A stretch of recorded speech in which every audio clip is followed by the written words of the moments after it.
오늘 우리에게 주신 하나님 말씀은 요한계시록 1장 9절로부터 20절 말씀입니다.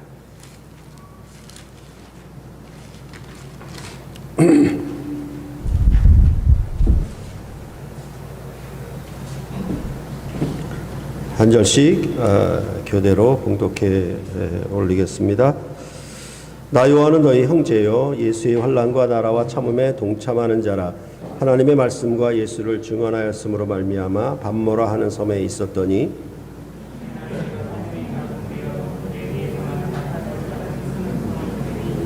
이르되 내가 보는 것을 두루마리에 써서 에베소, 서머나, 버가모, 두아디라, 사데, 빌라델비아, 라고디게아 등 7교회에 보내라 하시기로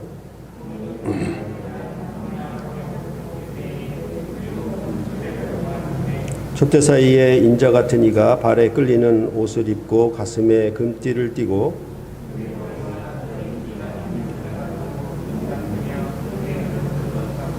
그의 발은 풀무불에 단련한 빛난 주석 같고 그의 음성은 많은 물소리와 같으며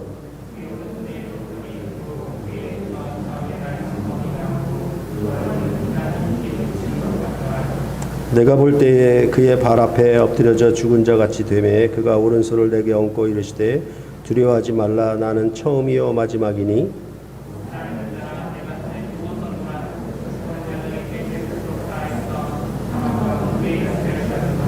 그러므로 내가 본 것과 지금 있는 일과 장차 될 일을 기록하라.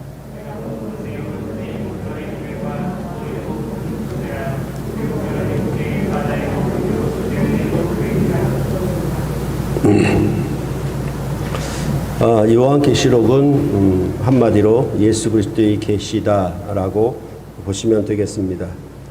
그러면 어떤 계시인가? 그것은 반드시 속히 일어날 일들에 대한 계시다라고 보시면 되겠죠. 그러면 이것을 어떤 목적으로 계시를 주셨는가에 대해서 그 종들에게 보이시려고, 그 종들은 계시록 1장의 문맥에서는 소아시아의 7교회를 가리키는 것으로 보는 것이 좋다고 말씀을 드렸습니다. 그러므로 이 계시는 소아시아의 7교회에게 보이시기 위함이다 라고 보시면 되겠습니다. 그래서 이 계시를 하나님이 요한에게 천사를 보내어 알게 했고, 요한은 하나님의 말씀과 예수 그리스도의 증거, 곧 자기가 본 것을 다 증언하였다라고 했습니다.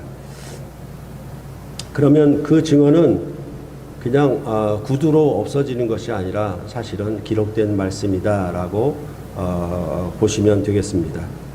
그래서 그것이 기록된 것이다라고 했을 때에는 항상 언약적 배경을 여러분들이 염두에 두어야 하는 것입니다.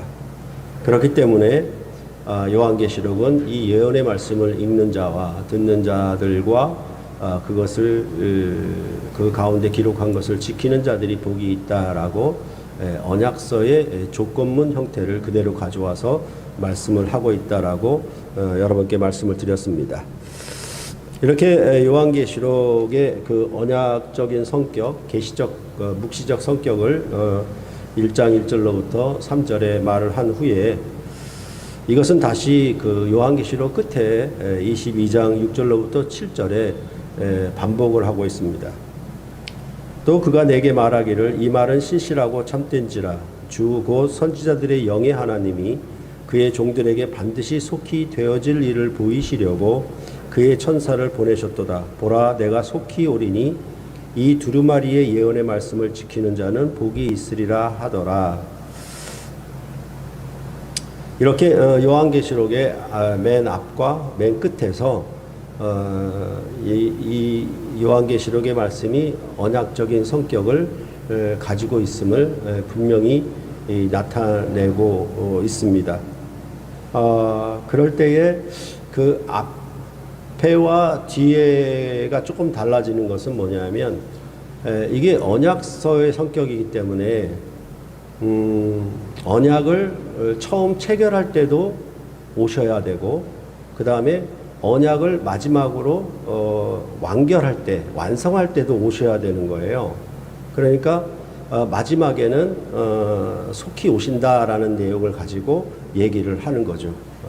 그래서 항상 그 언약의 당사자가 오시는 거, 그거에 대해서 여러분들은 꼭 주목하시고, 그냥 예수님이 재림한다 생각하시지 마시고, 그 재림한다라고 하는 의미는 이 언약의 결과를 확실히 결정짓는 분으로 오신다라는 것을, 그래서 심판주로 오신다라는 것을 여러분들이 꼭 기억하시면 되겠습니다.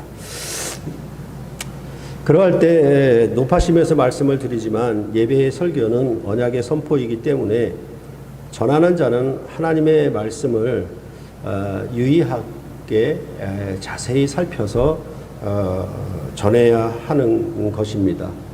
그러니까 대충 건너뛰어서 자기가 아는 말씀만 전해서는 안 되고요. 상세하게 살펴서 증거를 해야 그것이 성경의 권위를 인정하는 것이고, 또한 듣는 자들은, 듣는 회중들은 그 말씀의 자세한 내용 그리고 선포 앞에 순종을 맹세하는 그런 화답이 있게 되는 것입니다. 그렇기 때문에 사실은 저희 설교가 강해 설교 형태를 가지고 있어서 가급적이면은 성경 한 구절 또는 한 말씀을 놓치지 아니하고 자세하게 유의하게 살펴서 전하는 데 중점을 두고 있습니다. 어떤 그 학자로서 학문을 논리적으로 전개한다는 입장이 아니라 언약의 말씀을 1.1에 빠지지 않고 자세하게 증거하는 것이기 때문에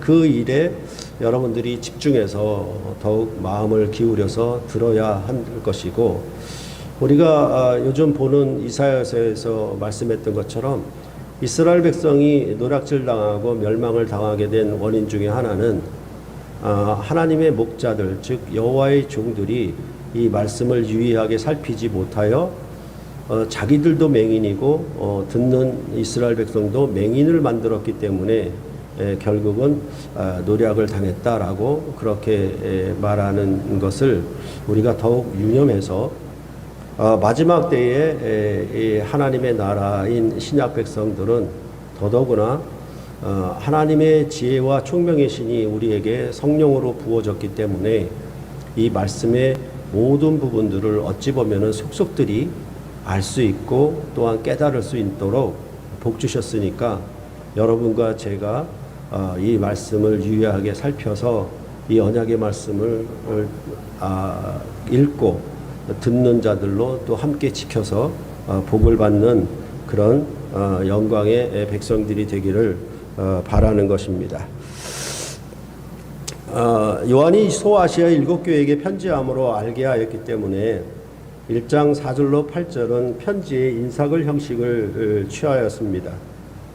그렇지만 이것은 단순한 문안 인사를 나타낸 편지의 형식적인 인사가 아니라 거기에는 삼위 하나님의 인사와 또한 우리를 나라와 제사장으로 삼으신 그 영광의 일을 송축하는 송령의 내용으로 서로 화답하고 이 언약의 일들을 반드시 이루실 것이라고 하는 비준, 그런 내용의 형식으로 되어 있어서 좀 뭐라 그럴까요? 좀 장엄하다 그럴까요? 인사가 엄숙하고 장엄한 인사를 글을 편지 형태로 나타내는데 그 내용은 제사장 나라로서의 삶, 그 일꾼된 삶에 있어서 이러한 세상 나라와의 전투적 싸움에 어떻게 함께할 것인지 그것을 문안 인사하는 방식으로 그렇게 나타냈다라고 여러분께 말씀을 드렸습니다. 그런 후에 그 1장 9절로부터 20절에서는 그러면 편지를 하는데 편지를 보내게 된 요한의 지금 처한 상황, 그리고 편지를 보내라고 하신 분이 누구인지, 그리고 그분이 편지를 써서 보내라라고 그렇게 그 명령을 내리셨는데 그 명령을 내리신 그분은 도대체 어떤 이름과 권세를 가졌기에 이런 명령을 내리시는지, 이렇게 1장 9절로부터 20절은 나누어서 말씀을 하고 있습니다. 그러니까 우리가 편지글을 그 전투 서신으로 받아들 때에 그것이 만약에 우리가 군에 있을 때에 중대장의 서신이다라고 하는 것과 사단장의 서신이다라고 하는 것과 아니면 육군 참모총장의 서신이다라고 하는 것은 그 받아드는 게 다르죠. 그렇죠? 그 서신을 대하는 그걸 받아드는 것이 다르죠. 그러니까 그런 내용들이 오늘 펼쳐져 있는 것입니다. 그래서 앞에서는 이것이 육군 참모총장처럼 총사령관의 모습이다라고 얘기했고, 그렇게 함으로 그럼 그 총사령관의 자리에 오르게 된 것은 어떤 권세를 얻었기 때문에, 어떤 일을 행했기 때문에 이런 이름을 갖게 되었는가. 그래서 그 이름의 권세를 얘기하고, 그런 다음에 또한 결정적으로 네가 본 것을 이제 있는 일과 장차 일어날 일들에 대해서 기록하라. 이런 방식으로 얘기가 되어지고 있는 것입니다. 그러니까 여러분이 말씀드렸듯이 그 예수 그리스도라고 할 때 앞에 예수와 뒤에 그리스도가 다르다라고 그랬죠. 조정재 목사 이 앞에 이름과 뒤에 이름이 다른 것처럼 그렇게 얘기한다면 1장 12절부터 16절은 앞에 예수, 앞에 조정재라고 보시면 되고, 오늘 17절부터 20절의 내용은 뒤에 그리스도, 뒤에 목사 이런 얘기라고 보시면은 여러분들이 훨씬 더 잘 이해하실 수가 있을 것입니다. 그러면 이게 상징어로 막 쓰여 있기 때문에 비록 많이 헷갈리고 접하기가 어렵다, 이해하기 어렵다라는 그런 시각을 가질 수 있긴 하지만은 이렇게 전체적인 내용이 이런 내용으로 흘러간다라는 것을 여러분들이 이해하시면 오늘 본문도 아주 쉽게 여러분들이 접근하고 이해하실 수가 있을 것입니다. 그래서 1장 12절부터 16절을 말씀드린 지난 시간에는 인자 같으니 이렇게 얘기를 했죠. 그래서 그 모습은 인자 같은데 그 인자가 의미하는 것은 옛적부터 항상 계신 이가 이 인자 같은 이에게 나라와 권세를 상속하는 얘기가 다니엘서 7장의 얘기였기 때문에 그런 모습이에요. 그런데 이것을 물려준다, 상속한다, 그 권세를 준다라는 얘기만 있지 그것을 어떻게 얻었는가에 대한 얘기는 나타나 있지를 않아요. 물론 내 짐승의 큰 나라를 멸하고 인자 같은 이가 세우는 성도들의 나라와 영원한 권세를 얘기하고 있지만 실질적으로 그 본문 안에서는 어떻게 얻었는가에 대한 얘기는 없어요. 그러니까 미래적인 장차의 후일에 일어날 일들에 대한 얘기 가운데 이렇게 될 것이다. 그가 나라와 권세를 얻게 될 것이고 그것은 영원한 권세의 나라다. 멸망치 않을 것이다 라고 얘기는 하고 있지만 어떻게 그것을 얻었는지에 대해서는 얘기를 안 하고 있어요. 그러니까 인자 같은 이 어떤 모습만 영광된 모습 그렇게 그리고 있다라고 보시면 되는 것이고, 이제 오늘 본문에서는 앞서 말씀드린 것처럼 그분이 그런 영광과 위엄을 가지고 있는 그분이 어떤 이름을 가지셨는지, 그 이름은 어떻게 얻게 되었는지, 그래서 전체적으로는 이 권세 있는 이름을 가진 자가 이제 편지를 써서 보내라라고 명령하시는 분이시다. 이렇게 말씀한다라고 여러분들이 보시면 되겠습니다. 그럴 때 17절에 보면은 요한이 명령하신 분이 누구인지 보고 그의 발 앞에 엎드려져 죽은 자 같이 되고 그 명령하신 분이 오른손을 요한에게 얹고 말씀하는 내용이 나오는데, 이에 대한 배경으로 구약의 다니엘서 8장과 10장을 거론을 보통 하고 있습니다. 특히 다니엘 10장에서 다니엘은 이제 앞으로 일어날 큰 전쟁에 대한 환상 때문에 큰 슬픔에 잠기게 되었고 새 이래 동안, 그러니까 한 21일 동안 정도겠죠. 좋은 떡을 먹지 아니하고 뭐 고기와 포도주를 먹지 아니하는 일종의 금식 기간을 거쳤던 것 같아요. 그러니까 이제 힘도 빠졌죠. 슬픔과 함께 힘이 빠져 있는 상황 속에서 미가엘 군주가 뭐냐면 와가지고 천사 미가엘 예전에는 군대 장관이라고 그랬는데 와가지고 뭐라고 하냐면 다니엘에게 힘을 북돋우게 하는 용기를 주는 그 강건케 하는 내용을 얘기를 하고 있어요. 그러니까 지금 다니엘의 상황과 반모섬에 있는 요한의 상황을 연결시켜가지고 다니엘은 지금 힘이 빠져 있고 큰 슬픔 중에 있는 것과 지금 예수의 나라와 환란에 참여하였다가 그 반모섬에 유배되어 있는 상황을 같이 연결시켜서 여기에 그 다니엘을 손으로 어루만지고 그를 강건케 한 내용을 따라서 오늘 본문에 있는 내용을 구약 다니엘서 배경을 가져와서 얘기하는 경우가 많다라는 것입니다. 비슷하니까.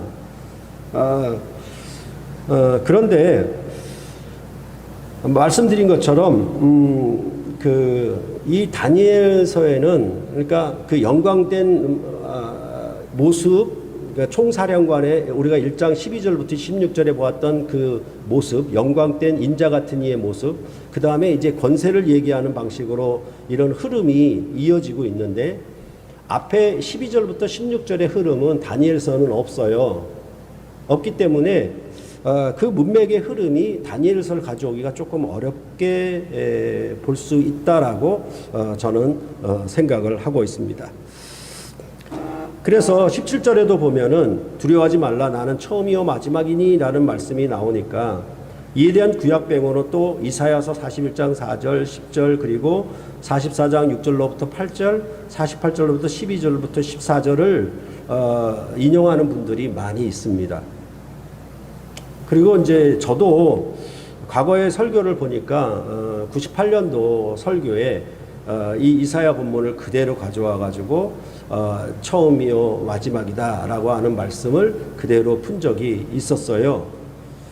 근데 이게 어떻게 된 거냐면 항상 구약에 있는 단어가 있고 신약에 있는 단어를 연결시키는 방식이에요. 그래서 구약 배경을 가져오는데 여기도 보면은 이사야서도 앞서 말씀드린 것처럼 그 권세 있는 분의 위엄 있는 총사령관의 인자 같은 이의 모습을 그리고 그 다음에 이름과 권세를 말하는 그 흐름이 이어지는 것이 아니라 오히려 그 뒤에 새 출애굽의 일을 행하시는 이의 그런 권세에 속한 얘기를 하고 있는 것이지 앞에 있는 내용을 가지고 와서 뒤에 흐름을 연결시키는 방식이 되지를 않아요. 그러니까 앞에서는 다니엘서를 인용해 처음이요 마지막이라 할 때 다니엘서를 인용했다가 이사야서를 인용했다가 그 다음에 요한이 엎드려져 죽은 것 같이 되었을 때는 다니엘서를 가져왔다가 하니까 이게 안 맞잖아요. 문맥이 그냥 구약에 이렇게 있었다라는 식으로 연결짓기만 하는 것이지 실질적인 문맥의 배경을 가져오질 못하는 것이라고 저는 본다라는 것입니다. 그러할 때에 저는 요한계시록 1장 9절로부터 20절의 배경을 오히려 출애굽기 3장에서부터 6장의 배경을 갖는 것이 훨씬 더 좋다라고 계속 말씀을 드렸습니다. 모세가 애굽에서 자기 동포를 위하다가 미디안 광야로 쫓겨나 망명을 가 있는 상황이나 요한이 반모습에 유배되어 있는 상황이나 거의 비슷하다라고 모형적으로 같다라고 말씀을 드렸고 그 다음에 모세가 시내산에 떨기나무 불꽃 가운데 나타난 그 여호와의 사자의 영광을 만나는 장면, 그 장면도 어떻게 보면은 불꽃 같은 모습으로 나타나는 영광을 보는 거 아니겠습니까? 그렇죠? 그러니까 그 보는 장면과도 같아서 그때 모세가 계속 돌이켜 가서 그것을 가까이 가서 보려고 하였다라는 그런 얘기나 이제 요한이 자기 뒤에서 나팔 소리 같은 큰 음성이 나는데 그 음성을 보려고 몸을 돌이키는 그런 내용들이나 거의 같은 모습들이다라고 모형적으로 같다라고 말씀을 드렸습니다. 그렇게 보았을 때에 1장 17절부터 18절 오늘 이제 다루려고 하는 이 말씀의 배경도 출애굽기 3장 5절로부터 6절 아니면 전체적으로는 15절 16절까지 연결되는 전체적인 내용으로 그 문맥의 흐름이 같게 연결된다는 것을 여러분들이 보실 수가 있을 것입니다. 떨기나무 붓글 가운데 여호와의 사자가 모세에게 나타나 그 영광을 보였고 이어서 모세를 부르시고는 가까이 오지 말고 신발을 벗으라고 하고 여호와 하나님이 내가 네 조상의 하나님으로 밝히니까 모세는 하나님 배웠기를 두려워하며 얼굴을 가리었다라고 얘기를 하고 있습니다. 그게 바로 요한이 내가 볼 때에 엎드려져 죽은 그의 발 앞에 엎드려져 죽은 자 같이 된다라는 모습과 거의 같아요. 그러니까 그 위엄과 권세가 그 위엄 있는 모습이 나타나게 되면은 보통 그렇잖아요. 그렇죠? 그 백성이나 신하된 자는 그 위엄 앞에 저절로 엎드리게 되고 두려움을 갖게 되죠. 그렇죠? 그런 내용이나 거의 같게 연결된다라고 말씀을 드리는 것입니다. 그때 여호와 하나님은 이스라엘 백성이 애굽에서 학대당하고 있는 것을 보았다고 하시며 모세를 그들에게 보내어 애굽으로부터 가나안 땅으로 데려가려 하신다라고 말씀을 하셨습니다. 그러니까 이것도 뭐냐면 내가 내 백성 이스라엘이 애굽에서 지금 학대당하고 있는 것을 보았다라고 얘기를 하고 그들에게 모세를 보내서 그들을 가나안 땅으로 데려가려고 한다라고 이렇게 말씀하는 거예요. 이제 뒤에도 다시 한번 말씀드리겠지만은 이것은 본 것과 그 다음에 앞으로 있는 지금 있는 일들은 학대를 당하고 있는 일들이고 그 다음에 앞으로 장차 되어질 일들은 가나안 땅을 정복하는 일들이죠. 그러니까 이런 형식으로 얘기를 하고 있다는 거예요. 그러니까 오늘 말씀드린 것처럼 네가 본 것과 이제 있는 일과 그 다음에 장차 될 일을 기록하라라고 하는 그 패턴이 이 출애굽기 3장에 그대로 나타나 있다라는 것입니다. 그런 것들을 우리가 볼 수 있고 그 다음에 이제 모세는 이스라엘 백성에게 자신을 보내려고 할 때 자신을 보내는 분이 누구냐고 그 이름이 무엇이냐고 물어요. 그렇죠? 그러니까 내가 이런 일을 이스라엘 백성을 인도하는 일들을 위하여 너를 보낸다라고 하니까 그럼 나를 보내는 분의 이름이 뭡니까? 라고 얘기하니까 거기서 나는 스스로 있는 자니라 라고 그렇게 자기 이름을 나타내는 거예요. 그러니까 이 뭐는 나는 뭐뭐이다. 나는 생명의 떡이다. 나는 처음이다. 나는 마지막이다. 나는 알파다. 나는 오메가다. 이런 패턴의 이름이 전부 어디에서부터 비롯됐냐면 이 출애굽기 3장 14절에 나는 스스로 있는 자니라. 그래서 뭐 항상 이 이름을 표현할 때에는 헬라어로는 에고 에이미 나는 뭐뭐이다. 이런 방식으로 I am 이런 방식으로 계속 얘기가 되고 있는 거예요. 그러니까 모든 이름을 얘기할 때는 출애굽기 3장 이 14절의 그 언어 표현 방식을 그대로 헬라어로도 표현하는 방식으로 되어 있어서 오늘 본문에 말하는 것처럼 뭐라고 얘기하냐면 나는 처음이다. 나는 마지막이다. 이게 전부 출애굽기 3장 14절의 언어 패턴을 그대로 가져와서 자기 이름을 얘기하는 방식이라 그 말입니다. 그러니까 그거와 같아요. 그러니까 요한복음에서도 나는 생명의 떡이다, 나는 선한 목자다, 나는 빛이다, 나는 길이다, 나는 진리다 이런 모든 표현들이 이름이거든요. 그 이름을 나타낼 때의 형식과 패턴은 바로 출애굽기 3장 14절과 똑같은 편성을 항상 유지를 합니다. 그것이 이제 구속 역사에서 어떤 역사적인 때와 상황이냐에 따라서 차이가 있을 뿐이지 그 구조적 형식은 그대로 가져온다라는 거예요. 다시 말해서 오늘 본문에서도 뭘 얘기하냐면 이름에 대해서 얘기를 한다는 것입니다. 그러할 때 그 여호와의 이름을 그냥 나는 누구야 라고 하는 밝히는 식으로 그 출애굽기 3장은 끝나지를 않아요. 뭐라고 얘기하냐면 단순히 나는 너의 조상의 하나님이야 이런 방식으로 얘기하는 것이 아니라 조상 대대로 섬겨왔던 그런 신의 이름이 뭐야? 너 몰랐냐? 이걸 알아야 이런 식이 아니라 그 이름을 어떻게 설명해 나가냐면은 아브라함의 하나님, 이삭의 하나님, 야곱의 하나님 이렇게 설명해 나가는 거예요. 그냥 너희 조상들이 섬겼던 하나님 그게 아니라, 그러면 아브라함의 하나님, 이삭의 하나님, 야곱의 하나님이라고 하는 것은 하나님이 그 역사 가운데 이루신 일을 설명하는 거예요. 즉 이스라엘 나라를 태동케 하는 근본 그 뿌리가 이 조상들의 나라에 있는데, 아브라함으로부터 시작해서 이삭을 통하여 야곱에게서 성취된 역사, 그 부족 국가를 이루신 하나님의 역사를 얘기를 하고 있는 거예요. 그러니까 뭐냐 하면, 이런 얘기들은 이제 어떤 의미를 나타내냐면, 그냥 너희 조상들은 아브라함에게도 하나님이었고 이삭에게도 하나님이었고 조상에게도 하나님, 그런 말이 아니라 아브라함에게 언약하신 일을 다 성취하신 권능의 하나님, 권세 있는 하나님, 그 언약을 신실하게 이루신 하나님을 나타내는 방식으로 여호와라는 이름을 풀어 설명해 주고 있는 거예요. 그러면서 뭐라고 얘기를 하냐면, 출애굽기도 그 이름은 영원한 칭호다, 영원한 권세를 가진 이름이라고 그렇게 말씀을 하고 있는 것입니다. 이런 이름에 대해서 우리가 마가복음을 볼 때에도 12장 26절로부터 17절에 그 연원법을 얘기를 하면서 이렇게 얘기를 합니다.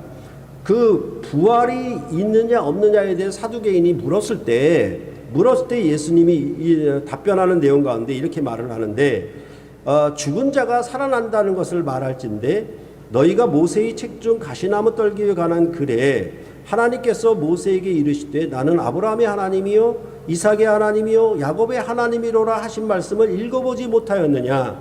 하나님은 죽은 자의 하나님이 아니요 산 자의 하나님이다, 이렇게 얘기를 하는 거예요. 그러니까 느닷없이 그냥 네 조상의 하나님이야 이게 아니라, 죽은 자 가운데서 산 자의 하나님을 어떻게 말하냐면 아브라함의 하나님, 이삭의 하나님, 야곱의 하나님으로 연결시키는 얘기예요.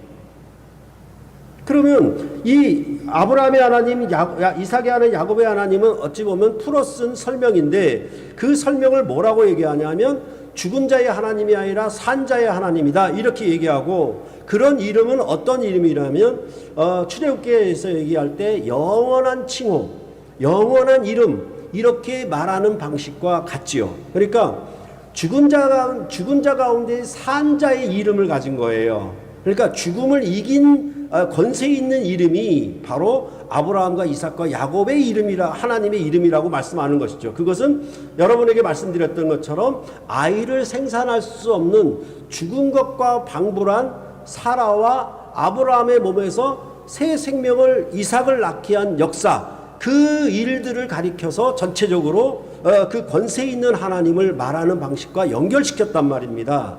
그러니까 이것은 앞서 말씀드린 것처럼 그냥 아브라함의 하나님도 되고 이삭의 하나님도 되고 야곱의 하나님도 돼, 하나님은 언제나 함께 하셔서, 이런 방식이 아니라 그 나라를 시작하시고 그 나라를 완성케 하는 일에 그가 어떻게 권세 있게 함께 하셨는가, 그것을 이름을 가지고 얘기를 하는 것이죠. 그렇죠. 그러니까 목사라는 이름, 아니면 뭐 총사령관이라고 하는 이름, 육군 참모총장이라고 하는 이름은 항상 뭐냐면 거기에 권세가 따라 붙잖아요. 그런 이름은 그러면 어떻게 얻게 되었느냐, 그거를 얘기를 할 때 오늘 본문에서는 이렇게 얘기해요. 나는 살아있는 자다. 처음이고 마지막인데 그 이름은 살아있는 이름이야. 살아있는 자야. 그러면 어떻게 살아있었어? 영원히 그냥 존재적으로 살아있었어? 아니야, 나는 죽었다가 살아났어, 이렇게 얘기하는 방식이에요. 그가 나는 처음이요 나는 마지막이라고 하는 이름을 가질 수 있는 것은, 그 이름은 나는 살아있는 자로서의 이름이에요. 살아있는 자의 이름은 어떻게 하느냐? 죽었다가 산 자로서 가진 이름이에요.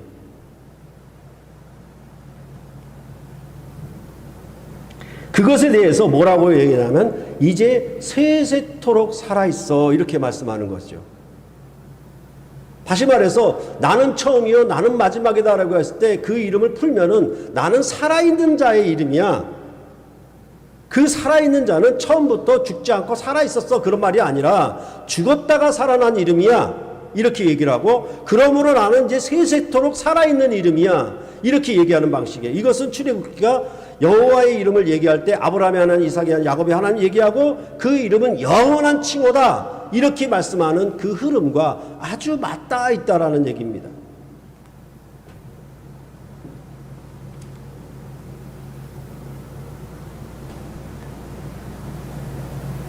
그러할 때 우리가 이름과 권세를 말할 때 뭐 여러 가지 다각적인 방면으로 얘기를 할 수도 있겠지만은 어느 방면으로 얘기하든지 한 두 가지 경우를 있을 거예요. 높은 계급을 가진 자와 낮은 계급을 가진 자가 명령할 때 그 명령을 듣는 부하들은 그 명령의 정도를 다르게 들을 것입니다. 그렇죠? 왜? 거기 계급의 권세가 실리는 것이니까. 그리고 요즘 우리나라에서 자주 말하는 금수저와 흙수저의 경우죠. 금수저는 좋은 부모 만나가지고 그냥 좋은 환경에서 태어나가지고 그냥 그렇게 어떤 자리에 오르는 것을 얘기한다면, 흙수저는 아주 낮고 천한 위치에서 태어나서 무언가 영광의 자리에 오르는 거죠. 그렇게 본다면 저도 군에 있을 때 보면은 이렇게 연대장 대령에서 이제 별 따라가는 장군이 되는 그 고비가 굉장히 큰 고비거든요. 그런데 어떤 사람은 쉽게 그 별을 따요. 그럼 왜냐하면 이 사람들은 육군사관학교 육사 출신들이에요. 근데 대령들 중에 누가 있냐면 삼사 출신이 있었단 말이에요. 이 사람들은 정말 바닥에서 팍팍 기듯이 해서 가까스로 별을 다는 거예요. 심지어는 어떤 별을 다는 장군이 있었냐면 사병원에부터 들어와 가지고 이등병부터 시작해서 별을 따는 사람이 있어요.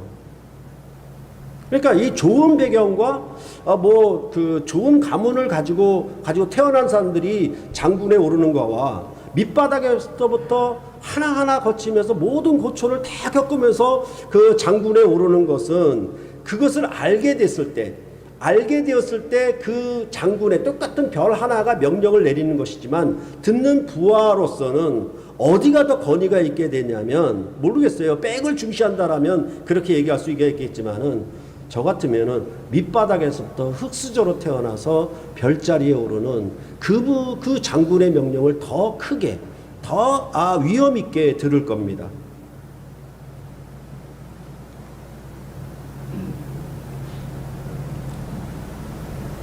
무슨 말인가 하면, 하나님은 절대적인 신이고 성자 하나님도 절대적인 신이니까 이분은 죽지 않는 분이셔, 이렇게 얘기해가지고는 아무 소용이 없고, 그가 인간의 몸을 입고 이 땅에 오셔서 죄짐을 지시고 십자가에 비참한 죽음을 당하실 정도까지 낮아지시고 그가 부활하심으로 영광의 자리에 오르신 대표적인 흙수저라는 얘기예요. 어떻게 보면 출신은 거기에 있지만은 밑바닥부터 오르신 분이라는 거예요. 그럴 때에 이 분의 음성과 명령을 들을 때, 그 명령을 들을 때의 그 마음, 심정, 이런 것들을 우리가 연상하면은 오늘 본문에 대해서 훨씬 더 잘 이해가 되실 수 있을 것입니다. 그렇기 때문에 오늘 본문 17절로 18절은 명령을 내리는 명령권자의 이름과 권세를 말하고, 19절로부터 20절은 명령의 내용을 말한다고 보시면 되겠습니다. 명령의 내용은 11절에 내가 보는 것을 두루마리에 써서 7교회에 보내라라고 했던 것과 같이 상응을 합니다. 그러니까 9절로부터 20절을 하나의 단락으로 보면은 앞에 기록해서 보내라, 또 이것을 기록하라는 명령이 수미 쌍방 구조로 있는 거예요. 그것을 본다면 이것이 굉장한 중심의 내용이다 라고 하는 것, 명령을 내린 것은 기록해서 보내라 7교회에, 이것이 그 틀이라고 하는 것을, 중심 뼈대라고 하는 것을 여러분들이 보시면 되겠습니다. 이제 17절을 보시면 요한의 반응에 대해 아까도 다니엘서 8장과 10장의 패턴을 따른다고 많은 주석가들이 말하며, 오른손을 얹은 것은 슬픔으로 힘이 빠져있는 상태를 위로하고 강건하게 하기 위함이라고 보는데, 저는 모세의 경우처럼 명령을 위임하는 것, 그걸로 보고 있습니다.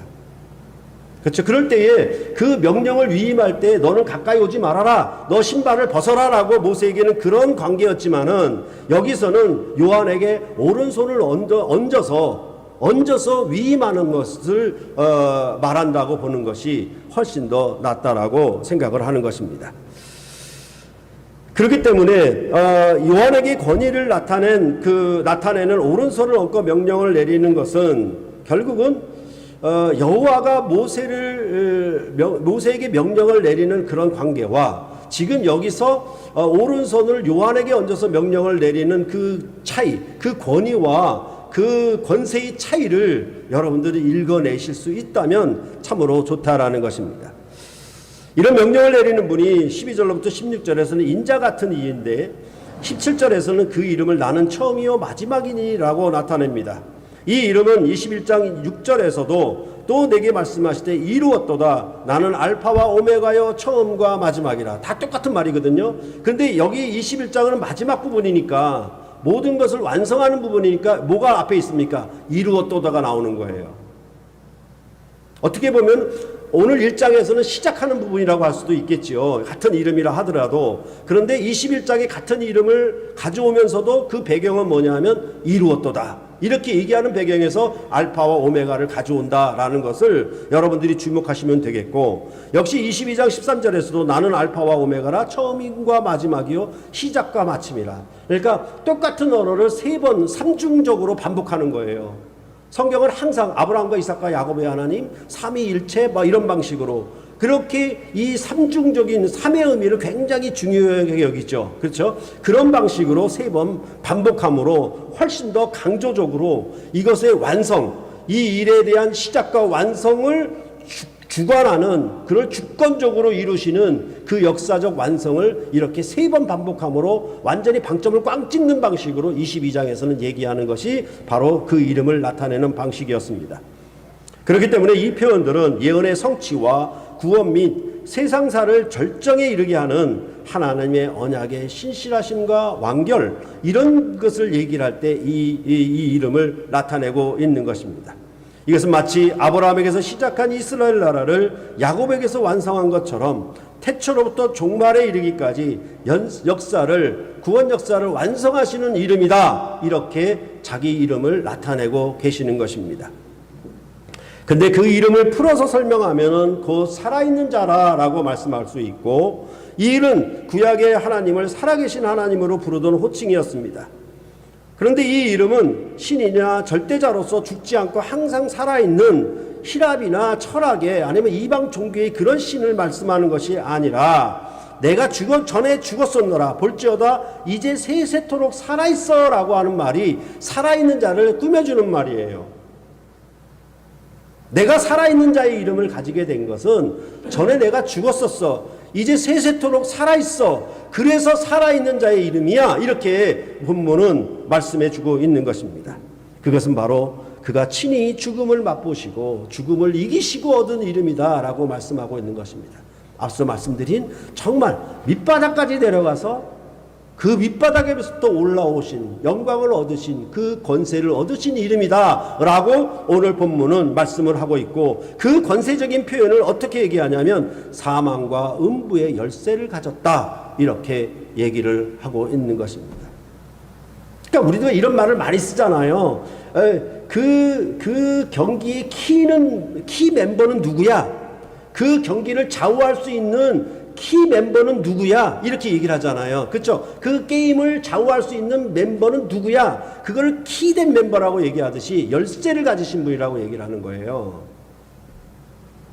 그것은 바로 사망과 음부를 지배하는 권세를 가지신 권세 있는 하나님이시다, 이렇게 말씀하고 있는 것입니다.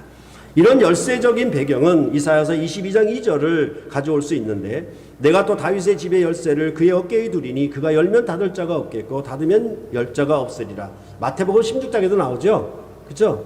내가 이 반석 위에 교회를 세운데 음부의 열쇠를 주고, 그렇죠, 베드로에게 땅에서 매면 하늘에서도 매이고 땅에서 풀면 하늘에서도 푸는 그런 열쇠를 준다라고, 천국 열쇠를 준다라고 그렇게 말씀을 하지요.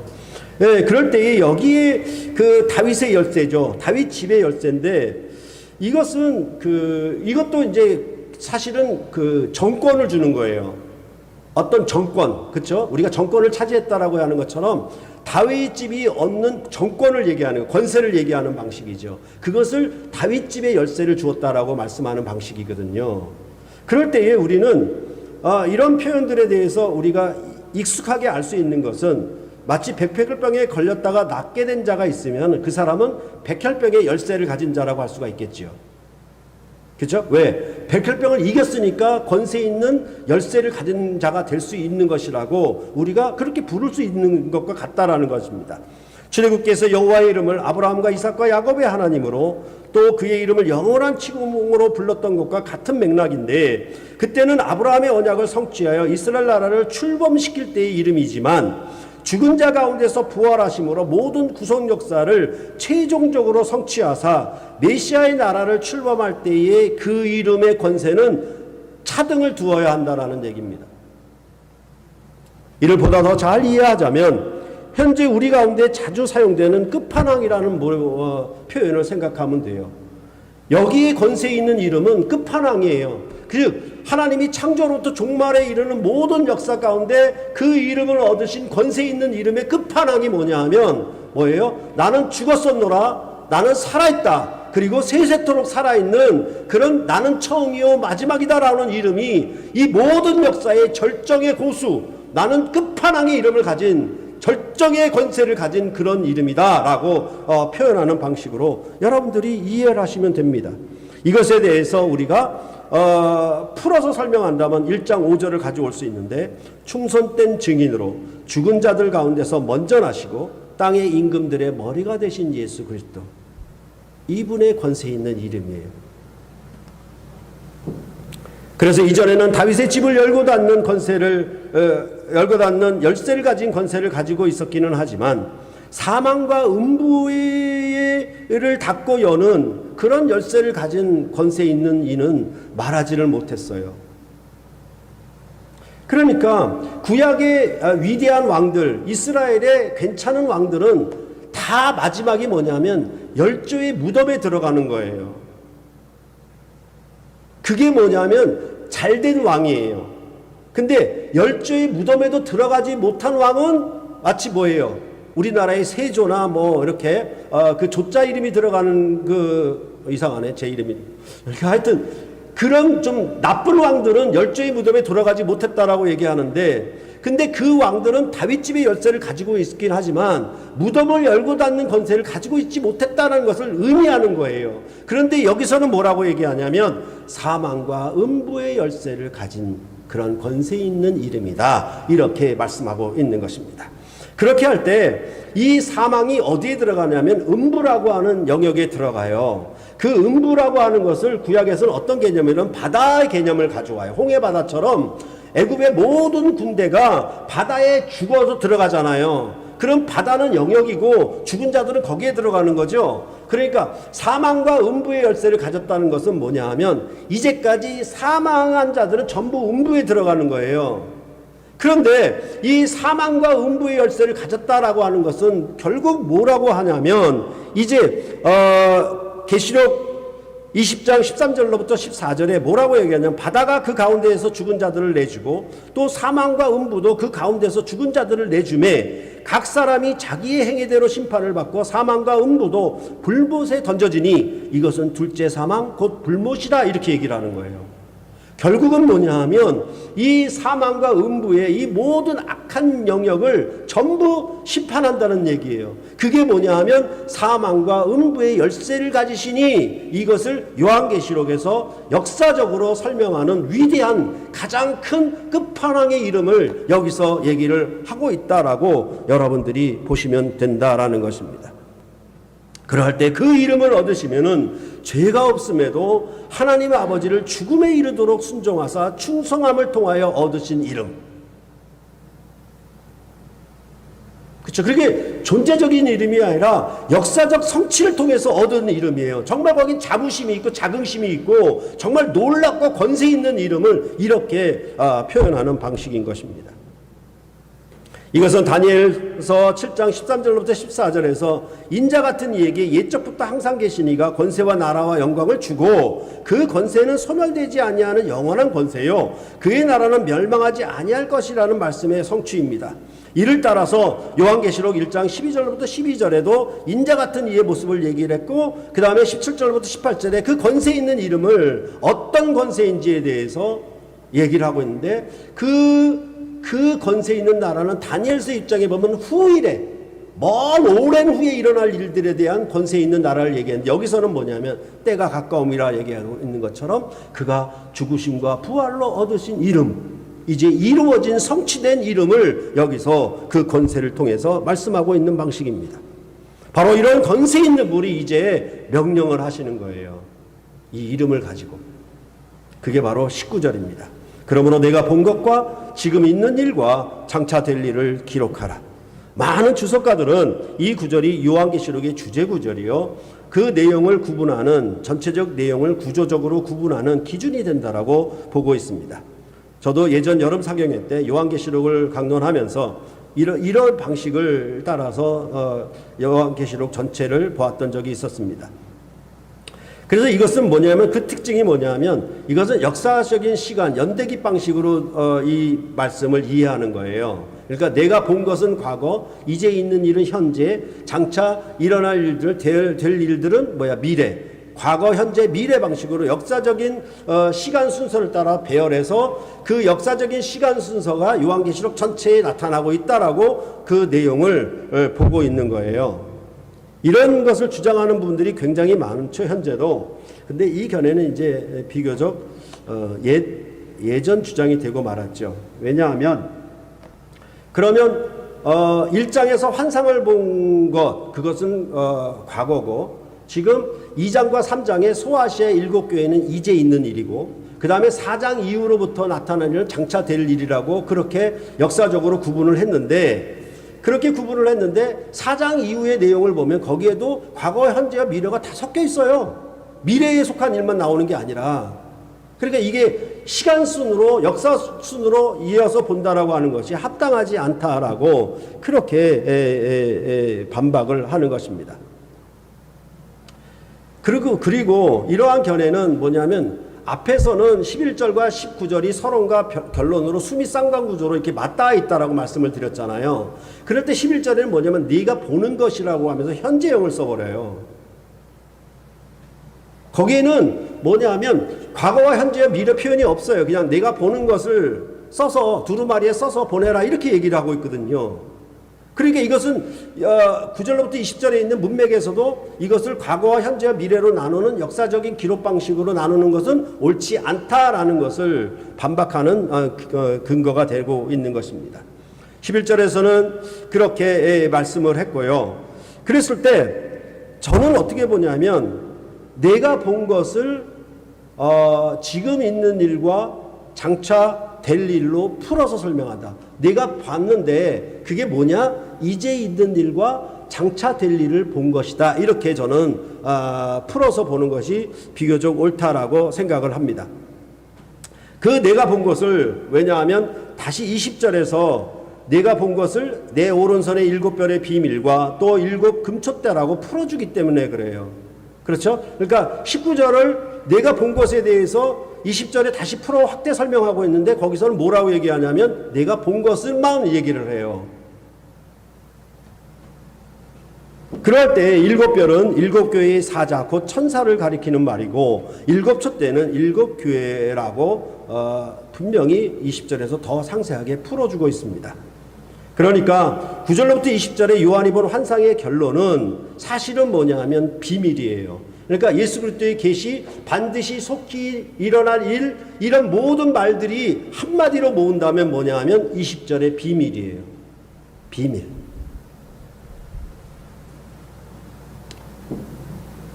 이렇게 내가 본 것을 이제 있는 일과 장차 될 일로 이렇게 풀어 설명하는 말로 본다는 그 근거는 또 역시 출애굽기 3장에 근거가 있다고 저는 보고 있기 때문에 그렇습니다. 모세에게 여호와의 이름과 그 권세를 영원한 칭호라고 알리신 후에 다시 모세에게 여호와 하나님이 명령하였습니다. 3장 16절로부터 17절을 보시면은 너는 가서 이스라엘의 장로들을 모으고 그들에게 이르기를 여호와 너희 조상의 하나님 곧 아브라함과 이삭과 야곱의 하나님이 내게 나타나 이르시되 내가 너희를 돌보아 너희가 애굽에서 당한 일을 확실히 보았노라. 내가 말하였거니와 내가 너희를 애굽의 고난 중에서 인도하여 내어 젖과 꿀이 흐르는 땅 곧 가나안 족속, 헷 족속, 아모리 족속, 브리스 족속, 히위 족속, 여부스 족속의 땅으로 올라가게 하리라 하셨다 하면, 여기에 뭐가 있냐면 이제 있는 일과 장차 될 일이 같이 섞여 있다는 거예요. 그러니까 이 모세로 하여금 이스라엘 장로들을 모아라. 그거는 아시아 7교회에 편지해라. 이런 말과 같은 말인 것이고, 그렇게 모아서 내가 이제 어떻게 이 여호와의 이름, 아브라함과 이삭과 야곱의 하나님 영원한 친인호의 이름을, 그 권세 있는 이름을 가지고 무엇을 행할 것인지에 대하여 이런 방식으로 출애굽기는 말씀을 했다라는 것이죠.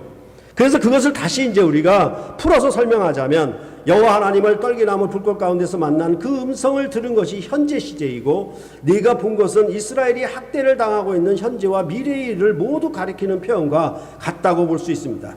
그래서 지금 있는 일은 이제 요한계시록 2장과 3장에 나오는 소아시아의 7교회가 로마의 박해를 당하고 있는 상황, 그것을 얘기할 수 있겠고, 그 다음에 장차 될 일은 이제 요한계시록 4장 이하의 하늘 보좌에서 인을 땜으로 집행하게 되는 그런 장차 될 일이고, 그 일의 결국은 뭐냐 하면 새 예루살렘 성에 들어가는 거잖아요. 마치 가나안 땅에 정복해서 들어가는 것과 그것이 올라가게 하리라 했던 그런 장차이 될 일과 여기에 장차될 일들이 궁극적인 그 경륜의 집행은 그 목적을 향해서 가고 있기 때문에 이것이 장차될 일로 보는 것이 좋겠다라고 생각을 합니다. 그래서 이 4장 1절에 이후에 마땅히 될 일, 이 말은 똑같은 말이에요. 반드시 속히 될 일, 이것과 똑같은 말이죠. 그것을 4장 이하에 말씀하고 있다라는 것입니다. 그래서 이는 하늘 보좌에서 인을 땜으로 그 나라를 완성하는 경륜이 집행됨을 알게 하는 것과 같습니다. 이는 신의 마치 이제 신의 산에서 언약서를 기록하여서 그 언약서의 내용의 목적이 뭐냐면 가나안 땅 정복이잖아요. 그렇죠? 그러니까 인을 떼면서 이 언약서를 집행하는데 그 목적은 뭐다? 새 예루살렘 성에 들어가는 것이 목적이에요. 그것을 4장 이하로부터 전체적으로 말하는 내용으로 본다면 내가 본 것과 이제 있는 일과 장차 될 일에 대해서 기록하라고 하신 말씀을 우리가 좀 더 잘 이해할 수 있을 것입니다. 그러할 때 이 전체적인 내용은 비밀과 관계되었다라고 하고, 구약에서 비밀이란 단어는 다니엘서만 나타나요. 그 많은 구약 성경 가운데 한 곳도 나타나질 않아요. 그런데 이 다니엘서 비밀을 사용할 때 뭐와 관계되냐면 후일에 될 일, 후일에 될 일에 대해서 말할 때 이 비밀이라는 단어가 나오는데, 이것을 정확하게 더 확실하게 번역을 한다면 그 주석가가 말하기를 마지막 날에 반드시 일어나야 할 일들, 이게 비밀이에요. 그렇죠? 그러니까 이것은 그냥 비밀이라고 하면 영원히 감추어야 하는 내용, 이렇게만 인식하기 쉬운데 그게 아니라 성경이 말하는 다니엘서의 비밀은 때가 되면 마지막 날에 반드시 일어나 밝히 드러나는 사건을 가리켜 비밀이라고 얘기를 하는 거예요. 그렇죠? 그러니까 이 신약 성경이 만세 전문에 감췄던 영원한 비밀이 이제 나타났다, 이런 방식의 언어를 쓴다는 것을 여러분들이 연결시켜서 생각하면 되겠습니다. 그러할 때 마가복음에서도 제가 씨 뿌리는 비유에서 나타났던 하나님 나라의 비밀, 그 비밀을 암호라고 얘기를 했잖아요. 그렇죠? 패스워드라고 얘기를 했는데, 그 암호는 어떤 성격을 가지냐면 다 같이 말을 하는데 어떤 사람은 듣고 어떤 사람은 못 듣죠. 즉 내부자는 듣고 외부자는 못 들어요. 인사이더는 듣고 이 아웃사이더는 못 들어. 이렇게 된 것이 비밀이라고 말씀을 드렸죠. 그런 비밀이에요. 그러니까 뭐냐 하면 이제 다니엘서는 후에 일어날 일이어서 비밀로 감추어서도 봉함에 넣는 것이었는데, 이제 요한계시록은 뭐냐면 그것을 인을 떼서 인봉을 떼는 방식이에요. 그러니까 이 비밀이 뭐야? 이루어졌다는 얘기죠. 이 비밀이 이제 드러났다는 얘기죠. 그 얘기를 요한계시록은 하고 있는 것입니다. 그러니까 이런 것들은 뭐냐 하면 결국은 계속 얘기하는 바가 뭐냐 하면 읽는 자와 듣는 자와 그 가운데 기록한 것을 지키는 자라고 했을 때 그 듣는 자는 뭐냐 하면 귀가 열린 자고 눈을 떠서 보는 자예요. 그리고 내부자들이에요. 아웃사이더가 아니라 하나님 예수님 편에 속한 새 가족 공동체가 이것을 들어요. 그럴 때 이것을 가져와서 에베소서는 뭐라 그러냐면 때가 찬 경륜을, 하늘나라의 경륜이 나타났는데 이 경륜을 이해하고 받아들일 수 있는 자들은 누구냐? 하나님의 아들들, 하나님의 자녀들만이 들을 수 있다라고 얘기해요. 그들이 왜 알아들을 수 있냐? 하나님의 지혜와 총명의 신, 곧 성령이 그들에게 부어졌기 때문에 이것을 들을 수 있다라고 말하는 방식이에요.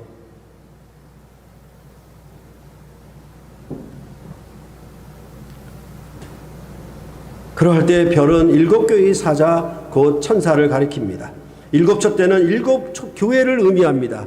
즉 권세 있는 이름을 가지신 이 절정보스 끝판왕의 이름을 가지신 이분이 일곱 교회를 일곱 촛대를 붙잡고 계시는 거죠. 그 아에 함께 하고 계시는 거예요. 그리고 누구와 함께? 일곱 별들과 함께. 이것은 왕과 천사들이기 때문에 다니엘서 같은 미가엘과 같은 군대 장관들이에요.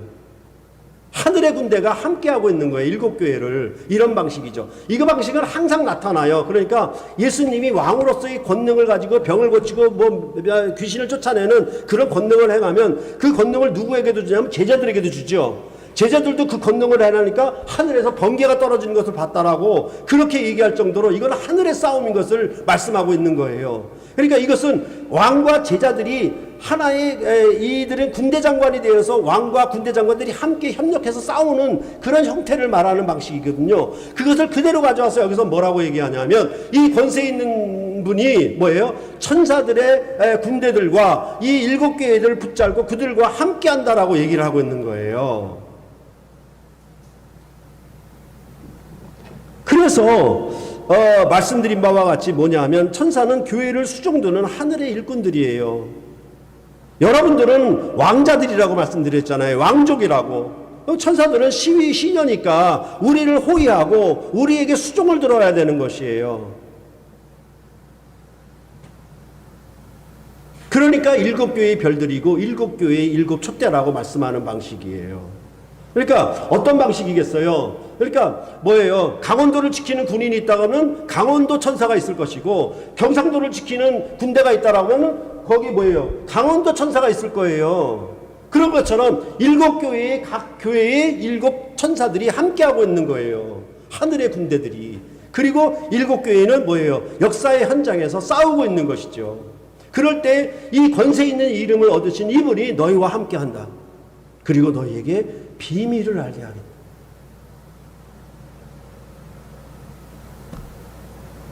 기업의 비밀을 안다라고 하는 것은 주식 투자에 있어서 뭐예요? 완전 승부수를 얻는 겁니다.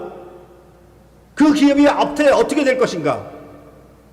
그것을 완전히 아는 자는 주식 투자에 있어서 무조건 승산을 가지는 거죠. 승부수를 갖는 거죠. 그것처럼 우리가 전 구손 역사에 하나님 나라의 경륜의 비밀을 안다면 우리는 모든 것을 가진 자예요. 영생을 얻는 비밀을 갖는 자라고 그렇게 말씀하고 있는 거예요. 그러니 어떻게 해라? 지금 아시아의 일곱 교회가 세상 나라로부터 로마로부터 당하는 박해에 물러서지 말고 굴복하지 말고 이 비밀의 계시를 통하여 너희가 이것을 깨닫고 알므로 믿음을 따라서 인내하여 싸워 이겨라. 내가 너희와 끝까지 함께하마 세세토록 살아있는 이름이시다. 이렇게 자기 증거를 하고 계시는 거예요. 그냥 내가 개인으로 믿어서 천당 가는 단순한 스토리가 아니라는 얘기입니다. 성경은 내가 생각하는 것보다 훨씬 더 크게 훨씬 더 큰 권세 있는 하나님이 여러분과 저 이 샘물결 교회에 함께하고 계신다라고 말씀하고 계시는 거예요.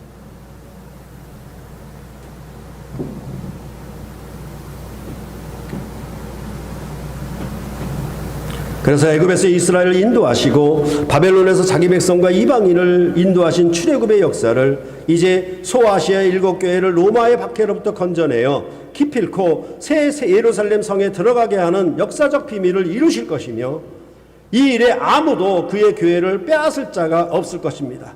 아무도 그의 교회를 해할 자가 없을 것입니다. 왜냐하면 구속 역사의 끝판왕이라고 할 수 있는 최고 절정의 권세를 가지신 예수 그리스도께서 우리와 함께 세세토록 왕노릇하시기 때문입니다. 바로 이 비밀을 알고 깨닫고 이 두루마리에 기록한 말씀을 듣고 지키는 자가 이 영광된 구원에 참여하여 그 구원의 상급을 누리게 될 것입니다.